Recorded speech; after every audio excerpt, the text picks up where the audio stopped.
रूप पाहता रोजनी रूप पाहता रोजनी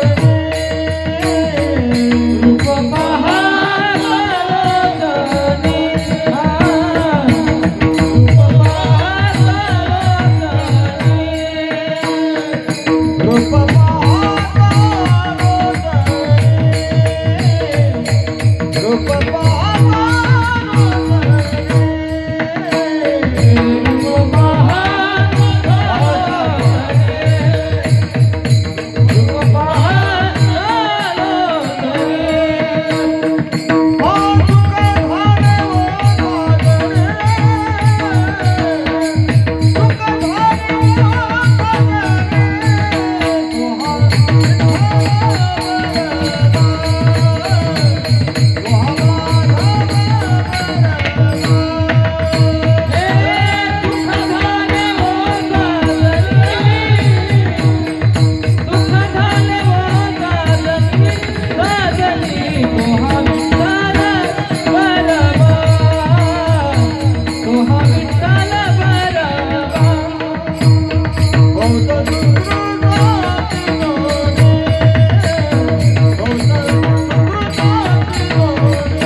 धन्य ते संसारी दयावंत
I'm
धन्य ते संसारी,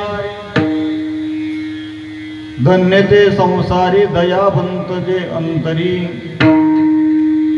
येते उपकारासाठी आले गरजा वैकुंठी. लटिके वचन नाही, विग्रह करताना असंच करावं लागेल. लटिके वचन नाही देही उदासीन, येते उपकारासाठी आले गरजा वैकुंठी. मधुरावाणी ओटे, मधुरावाणी ओटे, तुका म्हणे बाब पोटी, येथे उपकारासाठी आले गरजा वैकुंठी.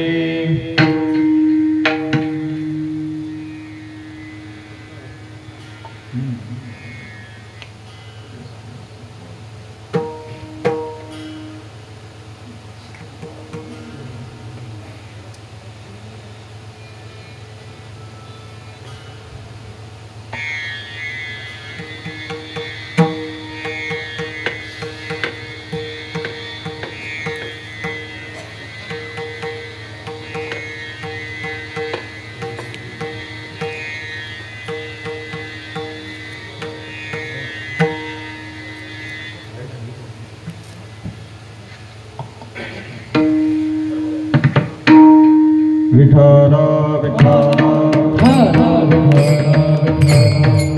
विठ्ठल, सर्वांनी हाताने टाळे मुखाने नाव कीर्तन करायचं.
नीत पाणी मंडन मंडनानां तरुण तुलसी माला कंदरं गंजनेत्रं सदैदौरासं विठ्ठलं चिन्तयामि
त्यांच्या कृपादाने गतीचा विस्तारो बाबाजी सद्गुरु दास तुकाजयांचे केले या स्मरण हो या सकळ विद्यांचे अधिकरण ते बंधू श्री चरण श्री गुरूंचे ते नमस्कार आता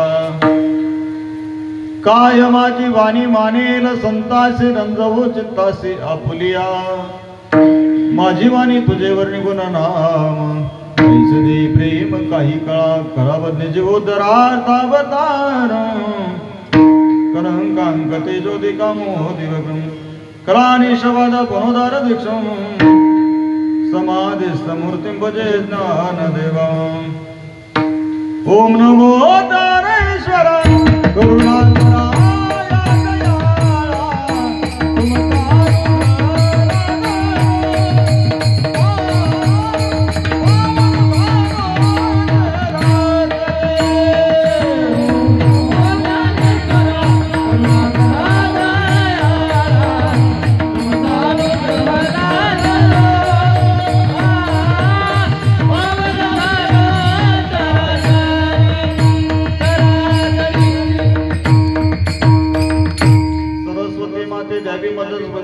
काकुलती तुझ लागी आपुल्या बाळाची तरी आता तिन करी भजेती जनामध्ये मनोजव मारुत दुर्लवेगम जितेंद्रिय बुद्धिमतामृषम वातात्मजमान युत मुख्यम श्रीरामदूतं शरणं प्रपद्ये हे दुःखभंजन मारुति नंदन सुन लो मेरे पुकार पवन सुत बिनती बारंबार पवन सुत बिनती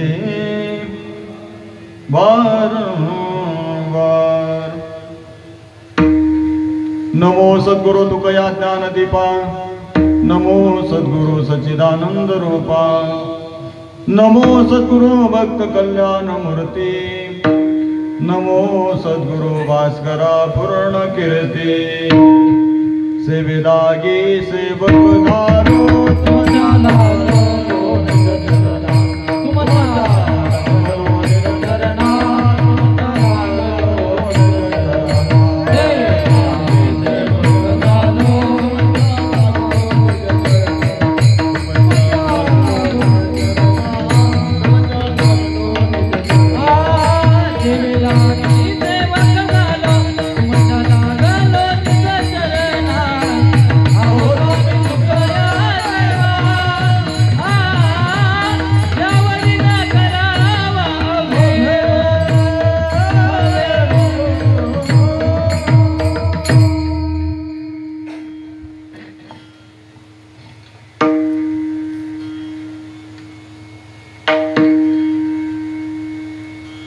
सेवे लागी सेवक झालो तुमच्या लागलो निज चरणा अहो स्वामी तुकया देवा यावरी न करावा घेरू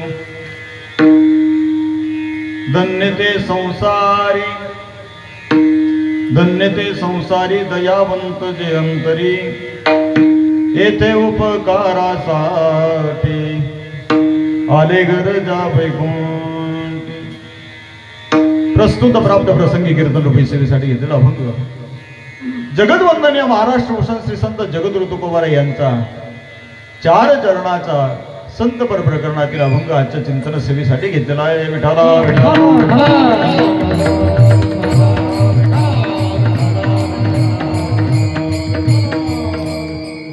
अभंग श्री संत जगद्गुरु तुकोबार यांचा आहे. या अभंगातून जगद्गुरु तुकोबार आहे धन्यता देत आहेत. पण ती धन्यता कोणाला देत आहेत? संसारिकाला. तुम्ही म्हणणार महाराज जगद्गुरु तुकोबार आहे, एकीकडे संसाराबद्दल एवढं वर्णन करतात आणि ते संसारिकाला धन्यता देत आहेत, हे कसं काय? पण ते संसारिक कोणते हे महत्वाचं. महाराज वर्णन करतायत, धन्यता देत आहेत संसारिकाला, पण ते संसारिक कोणते हे जाणून घेणं महत्वाचं. जगद्गुरु तुकोबार आहे धन्यता म्हणतायत, धन्यते संसारी. पण पूर्वार्ध महत्वाचं बरं, उत्तरार्ध दयावंत जे अंतरी.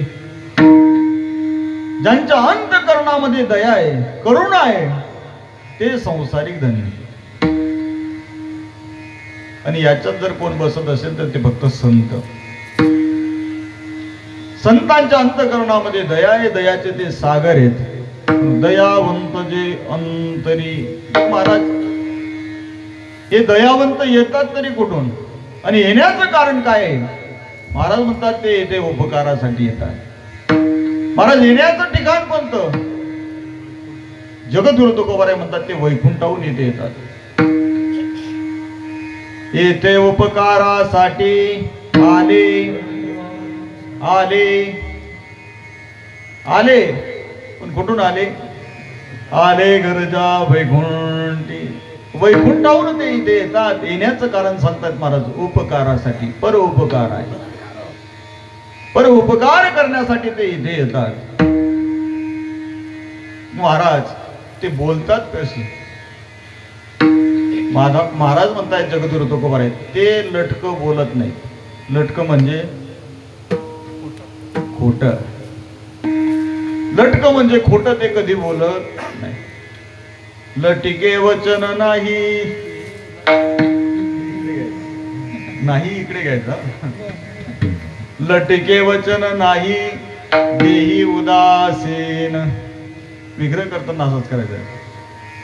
संत महात्मे जर लटिके वचन म्हटलं आणि नाही देही उदासीन म्हटलं तर त्याचा वेगळा अर्थ होईल बरं का. लटिके वचन नाही, संत महात्मे खोटं बोलत नाही. आणि देहावरती नेहमी उदास असतात. देही उदासीन. त्यांच्या ओठावर नेहमी मधुर वाणी असते. आणि अंतःकरणामध्ये अनेकांचे गुणदोष सामावण्याचा वाव त्यांच्या पोटामध्ये असतो. महाराज वर्णन करतायत. मधुरावाने ओटी तुका म्हणे वाव पोटी. अनेकांचे गुणदोष सामावण्याची शक्ती त्यांच्याकडे असते. महाराज येतात कुठून? येते उपकारासाठी आले गरजा वैकुंठी. विठाला विठाला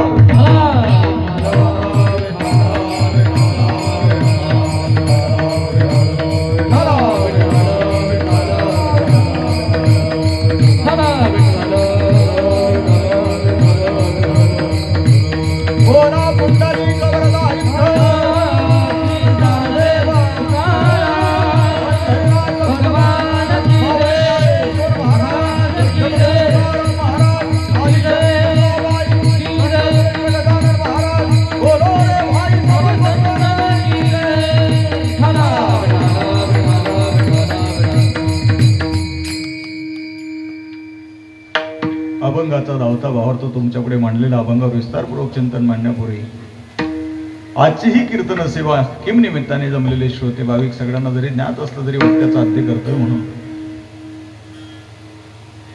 पवित्र पावन आपल्या या श्री क्षेत्र कोल्हाडी गावामध्ये भगवंताच्या कृपेने साधू संतांच्या आशीर्वादाने चालत असलेला आपला हा भव्य दिव्य अखंड हरिनाम सप्ताह तथा श्री संत जगद्गुरु तुकोबार यांच्या चरित्र कथेचं आयोजन आपण गावकरी मंडळींनी केलं. अतिशय सुंदर नियोजन आपण दरवर्षी करत असतात आणि याही वर्षी मोठ्या आनंदात आणि उत्साहात आपण या सप्ताहाचं आयोजन केलं. गेल्या अनेक वर्षापासून हा सप्ताह चालू आहे. वर्ष सांगता येणार नाही एवढा आपला जुना सप्ताह आहे. आणि या सप्ताहातील आजची ही 6व्या दिवसाची कीर्तन सेवा सर्व ग्रामस्थ भजनी मंडळाच्या वतीने माझ्या वाटेला आली. मी माझं परम भाग्य समजतो. परी माझ्या दैवा पार नाही, तुका म्हणे मज, तुका म्हणे मज, तुका म्हणे मज घडो त्यांची सेवा. परी माझ्या दैवा पार नाही,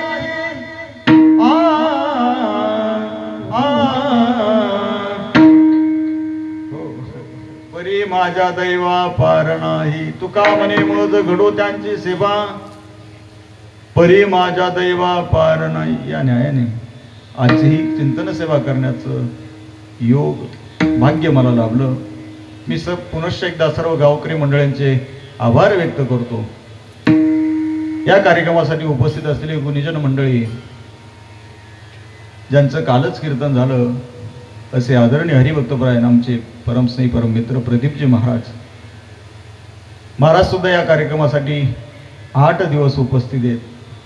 त्याचप्रमाणे ज्यांचा मृदंग आपण ऐकतात असे मनाचे हरण करणारे आमचे मनोहर महाराज, अतिशय गोड पखवाज वाजवतात महाराज. महाराजांचे देखील आभार व्यक्त करतो. आपल्या गावातील संपूर्ण भजनी मंडळ, नो हे एकट्याचा खेळ मनोने मेळ जळणविला. सर्व आदरणीय वंदनीय सर्व टाळकरी मंडळी असतील, त्यातल्या त्यात आज माझं भाग्य समजतो मी. माझ्या कीर्तनाला आदरणीय हरिभक्तपरायण गुरुवर्य प्रदीपजी बाबा सुद्धा आहेत. बाबांच्याही चरणी नतमस्तक होतो. बाबांची आज उपस्थिती, ज्यांचा गोड मधुर आवाज आपण ऐकतात, असे आमच्या आदरणीय हरिभक्तपरायण रवींद्रजी महाराज ढाके. ढाके बाबांचा सुद्धा गोड आवाज, या वयात एवढा गोड आहे. तारुण्यात किती गोड आवाज असेल तुमचा, विचार करतो आम्ही कधी कधी. पहाडी आवाज आहे. विनेकरी बाबा, अतिशय गोड मूर्ती, प्रसन्न चेहरा. त्यातल्या त्यात आदरणीय हरिभक्तपरायण आमचे डोरले बाबा, सुरेश महाराज. डोरले बाबांचा सुद्धा गोड आवाज. आज कृष्णा महाराज काही दिसत नाही, कार्यक्रमाला गेले वाटते. कृष्णा महाराजांची दररोज उपस्थिती राहायची. आदरणीय बाबा आहेत. गावातील सर्वच मंडळी, आमचे निकम बाबा महाराजांकडून सुद्धा आम्हाला दर्शनाचा योग आला शिरसाळ्याला. कार्यक्रमाला शोभतील असे आपले शोभदार आहेत. अतिशय गोड नाचतात पण ते.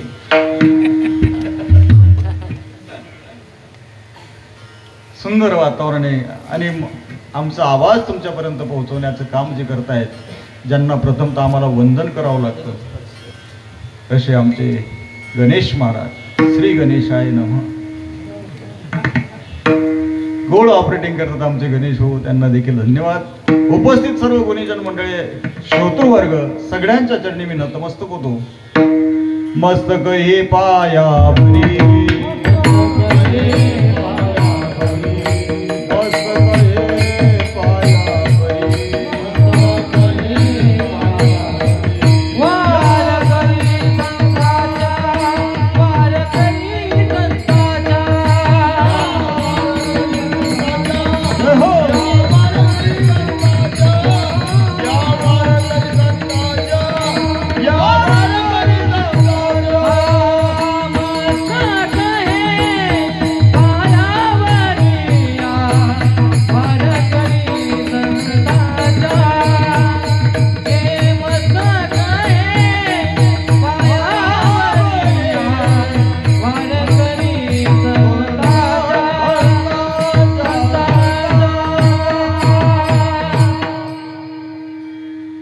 मस्तक हे पायावरी या वारकरी संतांच्या.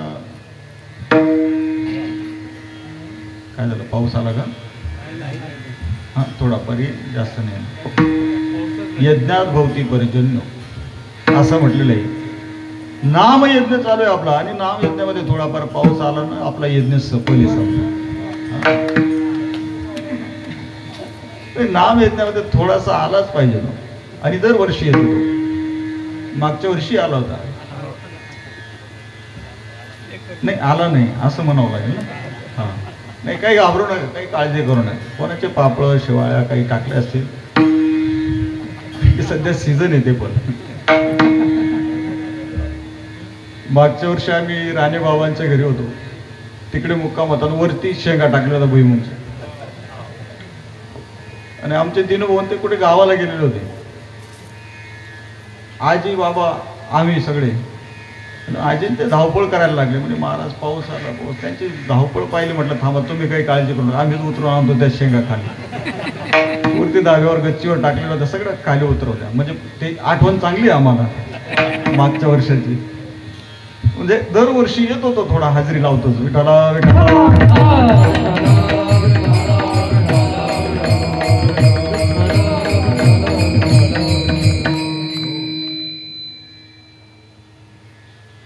अभंग श्री संत जगद्गुरु तुकोबारायांचा आहे. या अभंगातून जगद्गुरु तुकोबाराय धन्यता देत आहेत, धन्यता देत आहेत ते संसारिकाला. कारण की महाराजांचे अनेक अभंग आहेत. त्या अभंगाची सुरुवात धन्य या शब्दापासून होते बरं का. आता कालच आमच्या महाराजांनी अभंग घेतला होता, कोणता? धन्य मे मानेन आपुले संचित राहिलीसे प्रीत तुझे नामी. याच्यामुळे काही लोकांचा संभ्रम पण झाला असेल, महाराज कालच हा अभंग घेतला. पण तो धन्य मे मानेन आपुले संचित आहे बरं का. आणि आज धन्य ते संसारी असे. काही ठिकाणी महाराजांनी काळाला धन्यता दिली. धन्य काळ संत विटी पायी मिठी पडवितो. काही ठिकाणी महाराजांनी दिवसाला धन्यता दिली. धन्य दिवस आजी झाला सोनियाचा. काही ठिकाणी दिवसाला धन्यता आहे, काही ठिकाणी काळाला धन्यता आहे, काही ठिकाणी संचिताला धन्यता आहे, काही ठिकाणी महाराज गावाला सुद्धा धन्यता देत आहे. एका ठिकाणी नामदेव महाराज त्या गावाला धन्यता देत आहे. ते गाव कोणतं महाराज वर्णन करतात. धन्य ते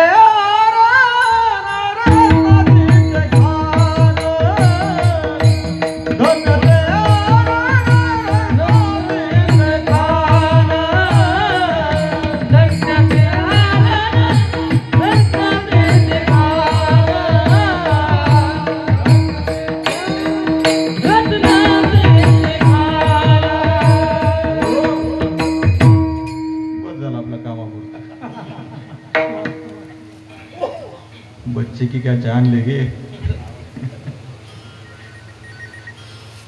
8 दिवसापासून 7 दिवसापासून चालूच आहे महाराज.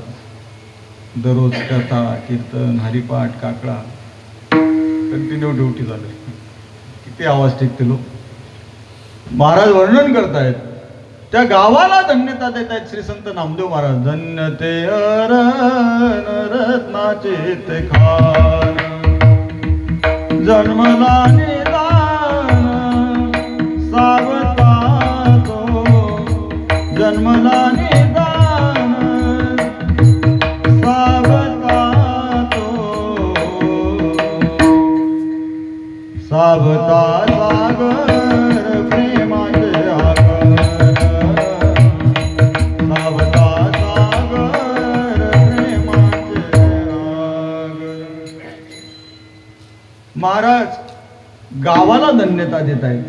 धन्य ते अरण. मग महाराज एवढं गावाला धन्यता देण्याचं कारण काय? महाराज म्हणतात तिथे रत्न जन्माला आले. कारण की सावता महाराजांचा जो परिवार आहे त्याला नामदेव महाराज रत्न म्हणतायत. सावता महाराजांचे वडील सावता महाराजांचे आजोबा ही रत्न आहेत. रत्नाचे ते खान जन्मला निदान सावता तो. इथे गावाला धन्यता देत आहेत महाराज. पण आजच्या अभंगातून महाराज संसारिकाला धन्यता देत आहेत. ते संसारिक धन्य आहेत की जे संसार करताना दिसत आहेत, पण अंतरंगामध्ये परमार्थ भरलेला आहे. काही लोक संसारच करतात, बाह्य रंगानेही आणि अंतरंगानेही संसारच भरलेला आहे.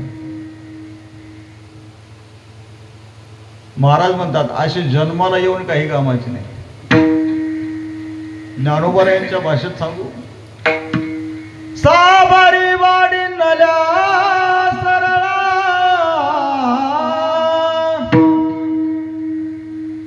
वरी फळना तो पोकळा कास्तन झाले गळा शिडिये ज्ञानोबाराय वर्णन करतात. जसं साबर कांड्याचं झाड वाढलेलं आहे, आता ते दिसत नाही, दुर्मिळ झाले ते, पण क्वचित कुठेतरी असतील. पण असं साबर कांड्याचं झाड जे उंच वाढतं, त्याला फळही लागतं आणि त्याचे जे लाकूड आहेत ते घर कामासाठी उपयोगाला येतात, पटई वगैरे बनवण्यासाठी. बरोबर आहे ना? काही झोपेत हो म्हणतील महाराज, बरोबर आहे.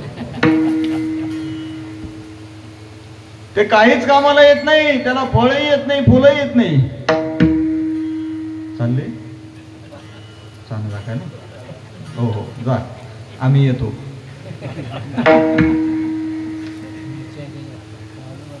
साबरी वाढिनल्या सरळा वरी फळना आतू पोकळा. वरती फळ नाही, आतमध्ये जर पाहिलं तर पोकळे. कास्तन झाले गळा शिळी जैसे. दोन दृष्टांत ज्ञानोबारांनी या ओवीतून दिले बर का. एखाद्या शेळीच्या गळाला स्तनासारखं राहतं, पण त्याच्यातून दूध निघत नाही, ते फक्त शो म्हणून असतात. तसं ज्ञानोबाराही वर्णन करतात, कास्तन झाले गळा शिडी जैसे. तसे काही काही लोक नुसते माणूस म्हणून जन्माला आले, पण कधी परमार्थ नाही, कधी भजन नाही, कधी कीर्तन नाही, कधी कथेला नाही, सप्ताह कधी बसला आणि कधी उठून गेला, तपास नाही. मैं भला और मेरी बिब्बी बनी.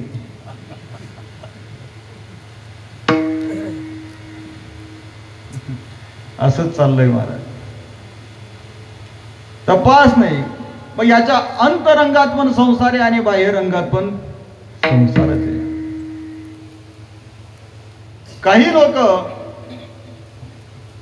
बाह्य रंगाने परमार्थ करतात, पण अंतरंगामध्ये संसार भरलेला आहे. महाराज त्यांचंही वर्णन करत नाही. पण ज्यांच्या अंतरंगामध्ये परमार्थ आहे, फक्त दिसायला संसार करतात, महाराज म्हणतात या संसारात असावं, पण असून संसारी असावे, असूनी नसावे.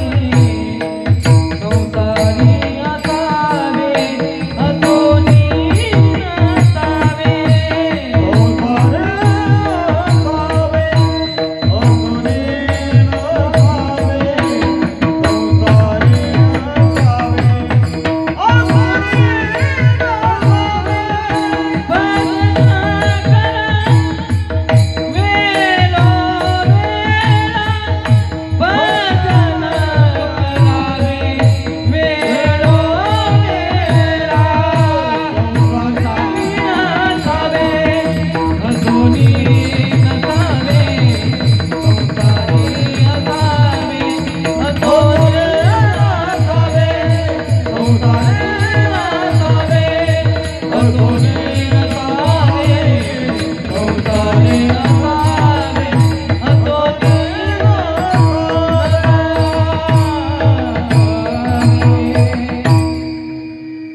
महाराजांसाठी जरा जोरदार टाळी वाजवा.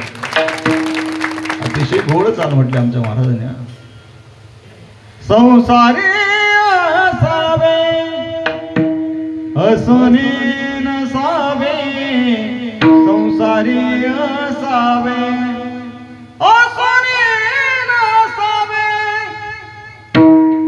असावे, असू नये असं म्हटलेच नाही. कोणत्या संतांनी सांगितलं नाही की तुम्ही संसार करूच नका. संसार करा, पण कसा करा? संसारात असा पण असून नसल्यासारखे. पण आपलं तसं नसतं. आपण असून असल्यासारखेच असतो, असून नसल्यासारखे नसतो. पण महाराज आपल्याला सांगतात, अनेक ठिकाणी महाराजांनी दृष्टांत सुद्धा दिलेत. नाथ बाबा सुद्धा एका ठिकाणी वर्णन करतात, संसारात कसं राहावं, संसारात कसं राहावं, त्याच्यात गुंतून राहू नये. जसं पक्षी येतात, आपल्या अंगणामध्ये जर दाणे टाकलेत, ते दाणे टिपून घेतात, ते रात्रभर आपल्या घरी मुक्काम करतात.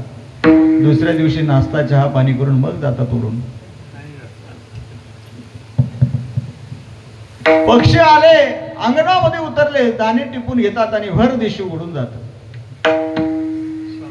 नाथ बाबा गोड प्रमाण देत आहेत. तैसे असावे संसारी, संसारी,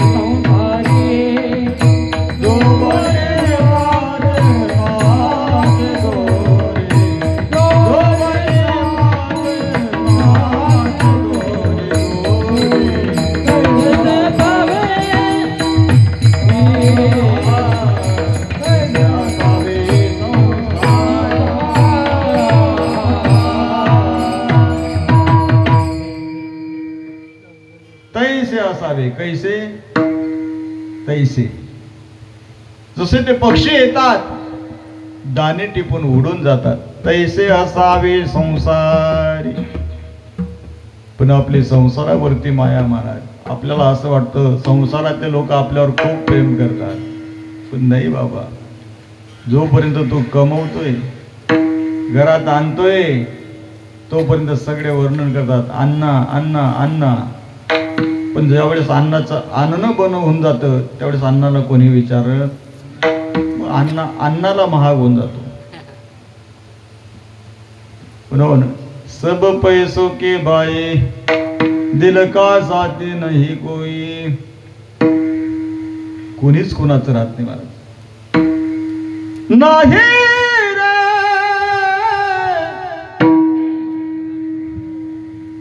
नाही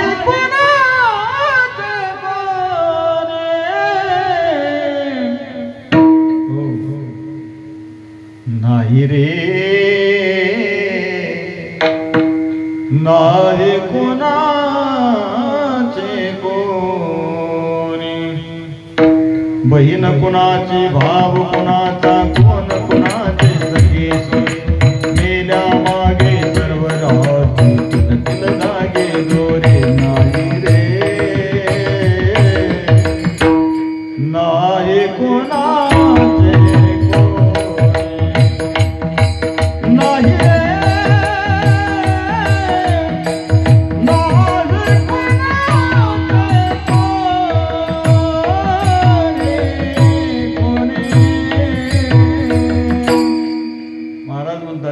कुणाचं राहत नाही दादा. तूने जो कमाया है, तूने जो कमाया है, तूने जो कमाया है, वो तू जरा ही पाएगा. खाली हाथ आया है, खाली हाथ जाएगा. खाली हाथ आया है, खाली हाथ जाएगा. खाली हाथ आया बंदे, खाली हाथ जाए. पण आपल्याला असं वाटतं आपली पत्नी आपल्यावर प्रेम करते, आपले मुलं आपल्यावर प्रेम करतात. पण महाराज म्हणतात, कळो येल अंतकाळी, प्राण प्रयाणाचे वेळी राहती निराळी, रांडापुरे सतोड. असं भरत महाराज नाही म्हणत बरं, हे संतांचे प्रमाण आहेत. संतांचे प्रमाण आहेत महाराज. महाराज आपल्याला सावध करतायत. आपण संसारामध्ये एवढे गुंतलो. आता एक लहानचा मुलगा एका साधू महात्म्याची सेवा करायचा. लहान होता, साधूंचा आश्रम जवळच होता, गावाजवळ असल्या कारणाने तो दररोज त्या साधू महात्म्याकडे जायचा, त्या साधूची सेवा करायचा. त्या साधूलाही आनंद वाटायचा. त्या साधूने काही त्याला ज्ञानही दिलं, काही शिकवलं त्याला. पण तो हळूहळू मोठा झाला. मोठा झाल्यानंतर त्याचं लग्न झालं. लग्न झाल्यानंतर त्याचं आता साधूकडे जाणं बंद झालं. साधू महात्मा विचार करतायत, जो मुलगा माझ्याकडे यायचा, सेवा करायचा, आश्रमाची सेवा करायचा, तो काही आता हल्ली येत नाही. आता मग गावातल्या काही लोकांकडे विचारलं, का हो तो मुलगा काही येत नाही आता? त्या लोकांनी सांगितलं, म्हणे महाराज त्याचं आता लग्न झालं.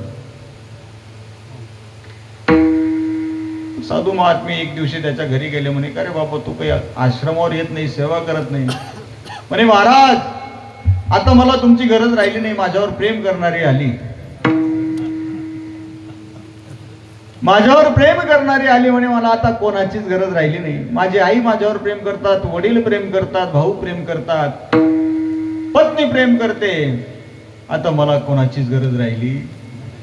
साधू महात्मा म्हटले, कळेल तुला. अरे तुला वाटतंय हे, हा खोटा भास आहे तुझा. तुला वाटतंय हे तुझ्यावर प्रेम करतात. नाही नाही, हे तुझ्यावर प्रेम करत नाही. नाही महाराज, माझी पत्नी माझ्या जीवाला जीव द्यायला तयार आहे. साधू महात्मा म्हटले, ही खोटी माया आहे तुझी. तुला वाटतंय तसं तुझ्या जीवाला जीव देईल, अरे ती तुझा जीव घेईल. खोटे. पण तो म्हणू लागला, महाराज, साधू महाराज खरोखर माझ्यावर प्रेम करते. महाराज म्हटले, जरा तू एक दिवस आश्रमावर मी सांगतो तुला. आणि दुसऱ्या दिवशी त्याला आश्रमावर बोलवलं. सांगितलं, अरे तुला वाटतंय ना तुझ्यावर प्रेम करतायत, तू जरा एक प्रयोग करून बघ म्हणे, मी सांगतो तसं. साधू महाराजांनी त्याला काही योग शिकवले आणि त्याच्याने तो पूर्ण असा श्वास बंद करू शकतो. समोरच्या व्यक्तीला असं वाटेल की हा मेला की काय. अर्धा तास, एक तास तो अशी योग साधू शकतो. असा योग त्याला शिकवला आणि सांगितलं, जा उद्या घरी जा, सकाळी उठल्याबरोबर आंघोळ वगैरे झाली की सगळे घरातले जमलेले राहतील, त्यांच्या समोर धाड दिशी पडून घ्यायचं की त्यांना सगळ्यांना असं वाटलं पाहिजे की तू मेला. आणि मग कळेल तुला कोण कोण तुझ्यावर प्रेम करत. तो म्हटला, महाराज तुम्ही सांगतायत ना, चला हाही प्रयोग करून बघतो. बर का विनेकरी बाबा. त्या मुलाने दुसऱ्या दिवशी साधू महात्म्यांनी जसं सांगितलं तसंच केलं. महाराज तो सकाळी आंघोळ वगैरे झाली, सगळे घरातले लोक जमलेले आहेत आणि त्यांच्या समोर पत्नी आणि धाड दिशे अंग सोडून देतो. घरातले सगळे घाबरतात. पत्नी तर मोठमोठ्याने रडायला लागते, स्वामी उठा, स्वामी उठा. आता ते रडता येत नाही मला, काही काही महाराज लोक रडूनही दाखवतात. ती मोठमोठ्याने आक्रोश करायला लागली, पतिदेव तुम्ही राहिले असते, मी गेले असते तर बरं झालं असतं. हे सगळं ऐकत होता बरं का तो जो असा पडलेला होता ना, तो ऐकत होता. पण समोरच्यांना असं वाटत होतं हा गेलाच. आई रडायला लागली, बापही रडतोय, मुलंही रडतायत, सगळे आक्रोश करतायत. आणि तो आक्रोशची बातमी साधू महात्म्यांपर्यंत पोहोचली. म्हणे, महाराज तुमचा शिष्य मेला. साधू महात्मे म्हटले, असं आहे का, मला यावंच लागेल म्हणे तिथे. साधू महात्मे गेले. घरामध्ये आक्रोश चालू होता, सगळे रडतायत मोठमोठ्याने. साधू महात्मे गेले, सगळ्यांनी जागा दिली. त्या मुलापर्यंत पोहोचले.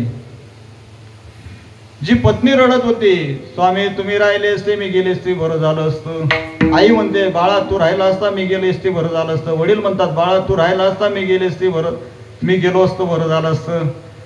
सगळेजण रडतायत. साधू महात्मे पाहिल्यानंतर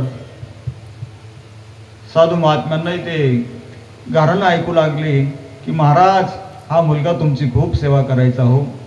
साधू महात्मा म्हटले, बरोबर आहे, तो माझी खूप सेवा करायचा, पण आता तुझ्यामुळे येत नव्हता तो. साधू महाराजांनी सांगितलं, तुम्ही असं म्हणताय, मी गेली असती, हा राहिला असतं, बरं झालं असतं. म्हणे याच्यावर एक उपाय आहे, बघा, एक ग्लासभर दूध आणा. ग्लासभर दूध आणून दिलं, त्याच्यात काहीतरी रख्या वगैरे टाकले महाराजांनी, काहीतरी कुठलं मंत्र म्हटल्यासारखं, ओंबट स्वाहा असं तसं काहीतरी म्हटलं असेल. आणि ते ग्लासभर दूध तयार झालं. आणि साधू महात्मा म्हटले, बघा, एक ग्लासभर दूध जो घेईल तो मरणार आणि हा मुलगा जिवंत होईल. साधू महात्म्याने तो ग्लास, पहिल्यांदा जी मोठमोठ्याने रडत होती का, हा, त्याची प्रेमिका, तिच्याकडे नेला. म्हणे, बघ बाई, हा एक ग्लासभर दूध तू घे, तू मरणार, हा जिवंत होईल. ती म्हटली, साधू महाराज, मी घेतला असता, मी दूधही घेतलं असतं, मी मेली असती तरी बरं झालं असतं, पण मी जरी गेली तर मुलांचं कसं होईल. साधू महात्मा म्हटले, बरोबर पर्याय शोधलं तू. मग जी आई आक्रोश करत होती त्या आईकडे नेला तो दुधाचा ग्लास. म्हणे, आई, तुम्हीही म्हणत होते ना, मी गेली असती तर बरं झालं असतं, मुलगा जिवंत राहायला पाहिजे होता. मग एक ग्लासभर दूध तुम्ही घ्या, तुम्ही मरणार, मुलगा उठून बसेल. ती म्हातारी म्हटली, महाराज, घेतलं असतं, पण म्हाताऱ्याचं कसं होईल, मी गेल्यानंतर म्हाताऱ्याचं कसं होईल. त्या वडिलांकडे नेलं. वडीलही तसंच सांगू लागले, महाराज, घेतला असता, पण मी जर गेलो तर म्हातारीचं कसं होईल. कोणीही घेत नाही महाराज. मग साधू महाराज म्हटले, बघा, कोणीही घेत नाही, विनेकरी बाबा, मी घेऊ का. ते म्हटले, घ्या घ्या लवकर. सगळेजण म्हटले, घ्या महाराज, जगाच्या कल्याणा संतांच्या विभूती. तुम्ही गेले तरी चालेल म्हणतात तुम्ही. तसंच म्हणू लागले ते, चालेल महाराज, घ्या लवकर. महाराजांनी उचलला ग्लास, घटा घटा घटा घटा, मनोहर महाराज पूर्ण ग्लास दूध पिऊन घेतलं. ग्लास भर दूध पिऊन झालं. लोक असे आश्चर्याने पाहत होते त्याच्याकडे, साधूकडे, हा केव्हा मरेल म्हणून. साधू महात्म्यांनी त्याच्यात काहीच टाकलेलं नव्हतं, फक्त एक असं पुटपुटल्यासारखं केलेलं होतं.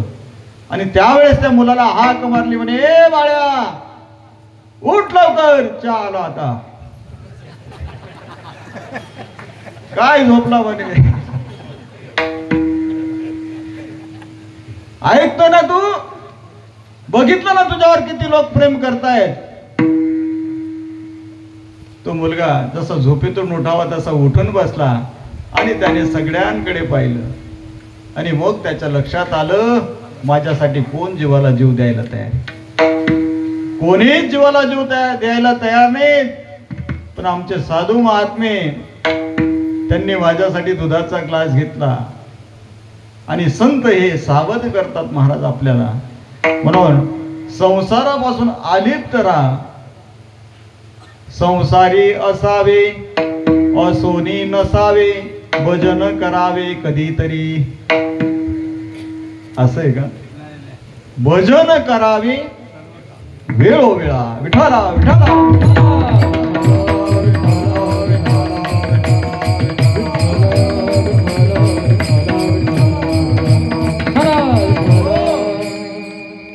मग ज्या साधूंच्या अंतःकरणामध्ये दया आहे, ज्यांच्या अंतःकरणामध्ये परमार्थाचे, संसारामध्ये जे चिटकून राहत नाहीत, असे जे महात्मे आहेत, त्यांना महाराज अभंगाच्या प्रथमचरणातून धन्यता देत आहेत. धन्य ते संसारी, धन्य ते संसारी, धन्य ते संसारी, धन्य ते संसारी.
अंतरी, ज्यांच्या अंतकरणामध्ये दया आहे. भूत मात्र विषयी दया आहे. भूतांची दया आहे भांडवल संता, आपुले ममता नाही दे, आपुले ममता नाही दे, आपुले ममता नाही दे. हो, संतांच्या अंतकरणामध्ये दया आहे महाराज. दया दयाबाबी नाही बरं, तारक मेहता मधली. अंतकरणामध्ये दया आहे.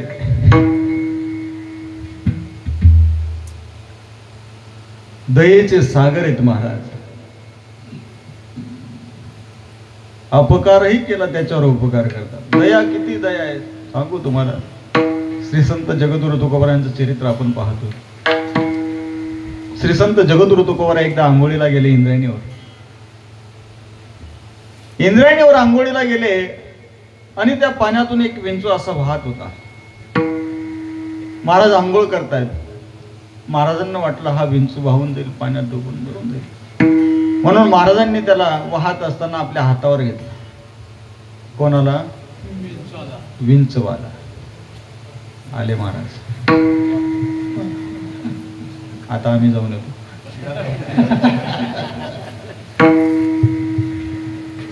महाराजांनी त्या विंचवाला असं हातावर घेतलं. आता विंचवाचा स्वभाव आहे काय? नांगी मारणं. वास्तविक महाराज त्याच्यावर दया करतायत, पण हातावर घेतल्याबरोबर महाराजांच्या हाताला नांगी मारली त्यांनी. महाराजांनी थोडासा हात झटकला, परत तो पाण्यात पडला. महाराजांनी परत त्याला उचललं, परत हातावर घेतलाय, परत त्याने नांगी मारली. आणि हे दृश्य काही लोक पाहत होते आजूबाजूला. आणि ते लोक म्हणू लागले, महाराज अहो तुम्ही काय त्याच्यावर दया करतायत? हा, तो तुम्हाला नांगी मारतोय तरी तुम्ही त्याला पाण्यातून वरती काढतायत. महाराज म्हणतात, नांगी मारणं त्याचा हा स्वभाव आहे आणि त्याला वाचवणं हा माझा स्वभाव आहे. संतांच्या अंतकरणामध्ये दया आहे महाराज. अनेक उदाहरण आपल्याला सांगता येतील. श्री संत एकनाथ महाराज एका गाढवाला पाणी पाजतायत. ही दया आहे. पाण्याने तळपळतय गाढव.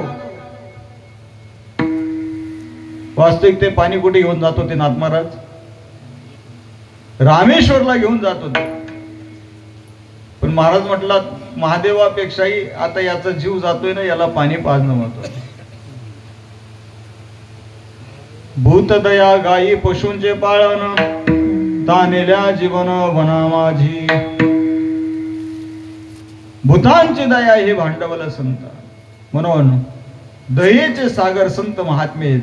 म्हणून महाराज वर्णन करतात, धन्य ते संसारी दयावंत जे अंतरी.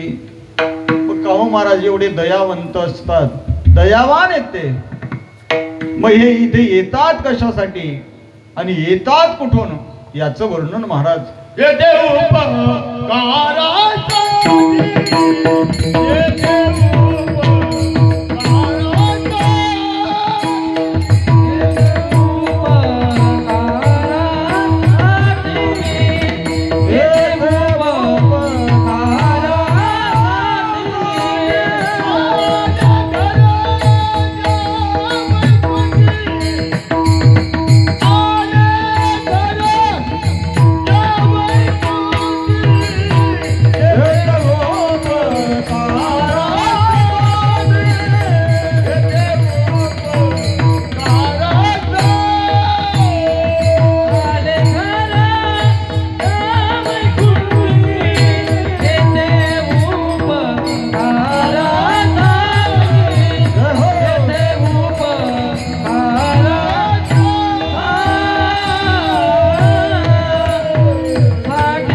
चाल म्हटले महाराजांनी. येथे उपकारा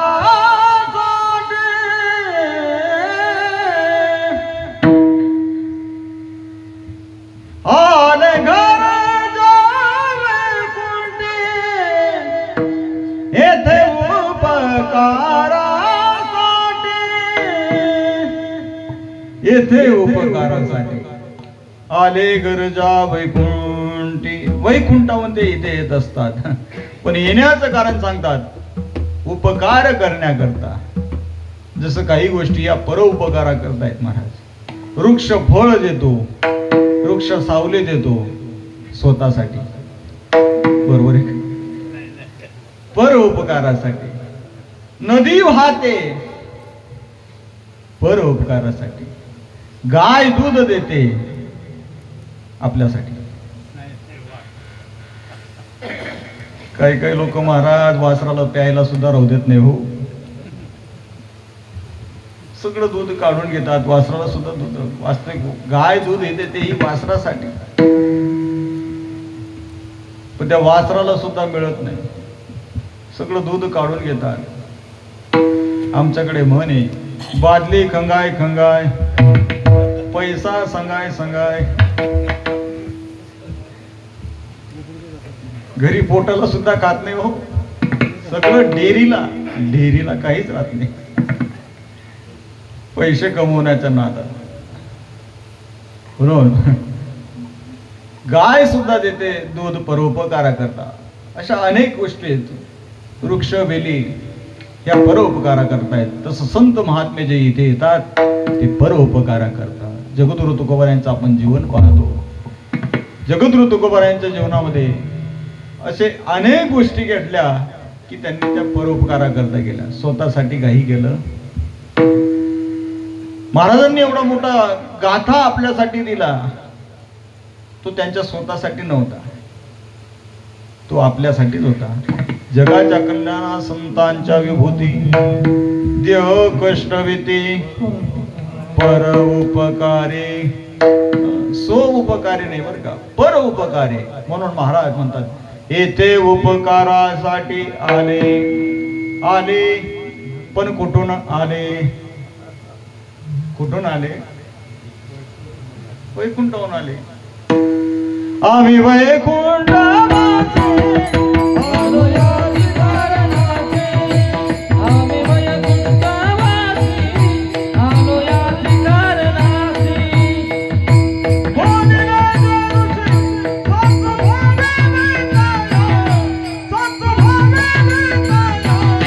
गाडू संतांचे मार्ग आडराणी भरले जग. गाडू संतांचे मार्ग आदराने भरले जग. महाराजांचं प्रमाण आहे.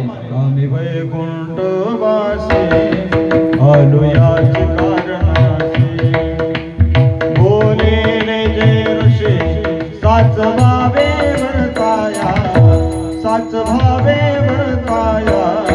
झाडू संतांचे मार्ग आदराने भरले जग. आदराने भरलेल्या जगाला सन्मार्गाला लावण्यासाठी संत महात्मे वैकुंठाहून येतात. आले गरजा वैकुंठी, येथे उपकारासाठी आले. आले गरजा वैकुंठी. वैकुंठाहून येथे येत असतात. मग महाराज ते बोलतात कसं? महाराज म्हणतात त्यांच्या आयुष्यामध्ये ते कधी खोटं बोलत नाही. खोटं बोलत नाहीत. आणि अजून दुसरा दृष्टांत सांगतात महाराज, ते देहावर उदास असतात. हे दोन लक्षणं महाराजांनी अभंगाच्या 3ऱ्या चरणातून सांगितले.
लटिके वचन लटिके वचन लटिके वचन नाही देही उदासीन. लटक म्हणजे खोटं बर का. संत महात्मे कधी खोटं बोलत नाही आणि आपण खरं कधी बोलत नाही म्हणतात तुम्ही. संत महात्मे जीवनामध्ये कधी खोटं बोलत नाही. जे असेल ते सत्य. कारण की त्यांना माहिती होतं धर्म राजा न कळत अर्धवट खोटं बोलला तरी सुद्धा स्वर्गात जात असताना पायाचा अंगठा गळून पडला. मला सांगा धर्मराजा अर्धवट खोटं बोलतोय तरी सुद्धा पायाचा अंगठा घडून पडतोय. मग आपण आपला विचार करून घ्यायचा. आपण कोल्हाडीला असलो की बोदवडला सांगतो, बोदवडला असलो की कोल्हाडीला सांगतो. दिवसातून खोटं बोलण्याचं एक यंत्र आपल्या जवळ आहे, वरच्याच खिशात असतं. दिवसभरातून कितीतरी खोटं बोललं जातं महाराज. पण संत महात्म्यांकडे जर पाहिलं तर लटिके वचन नाही देही उदासीन. देहावर ते उदास असतात. देहाची पर्वा नाही महाराज. हा देह गेला काय राहिला काय. महाराज म्हणतात आम्हाला याच्याशी काही घेणं देणं. देह जावत वारा हो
चरण सोडे सर्वता. महाराज म्हणतो आमचा देह गेला काय राहिला काय. पण पांडुरंगी दृढ भाव लटिके वचन नाही देही उदासीन. देहावर ते उदास असतात. आपण संत महात्म्यांचे चरित्र जर पाहिलं तर अनेक संतांच्याकडे पाहिल्यानंतर देहाची पर्वा त्यांनी केली नाही. आजच आमच्या कथेमध्ये विषय झाला. जगद्गुरु तुकोबारायांच्या अंगावर गरम पाणी टाकलं जातं. शिवबा कासारची पत्नी लोहगावला महाराजांच्या अंगावर गरम पाणी होते. महाराज त्याची पर्वा करत नाही तरी सुद्धा महाराजांचं त्या भगवान परमात्म्याचं नामचिंतन चालू. देहाविषयी पर्वा नाही महाराज. पांडुरंगी दृढ भाव भगवान परमात्म्यावर असलेला विश्वास, भगवान परमात्म्याची असलेली भक्ती. महाराज फक्त संपूर्ण विश्वास त्या देवावर टाकतात. आपण सुद्धा त्या देवावर विश्वास टाका. न सांगता करी सर्व काम. आपलं सर्व काम तो भगवान परमात्मा करेल पण आपला तेवढा विश्वास नाही. विठाला विठाला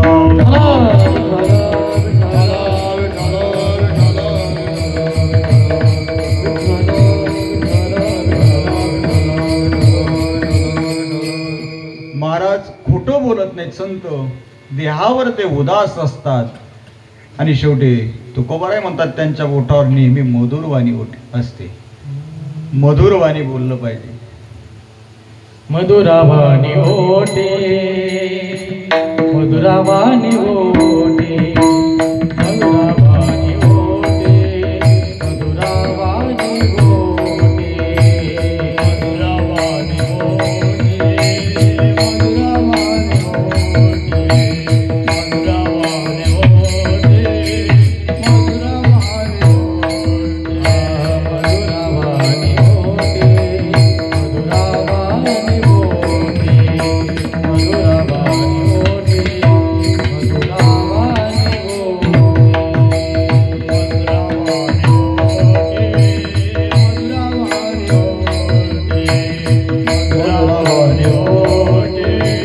मधुरावाणी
राम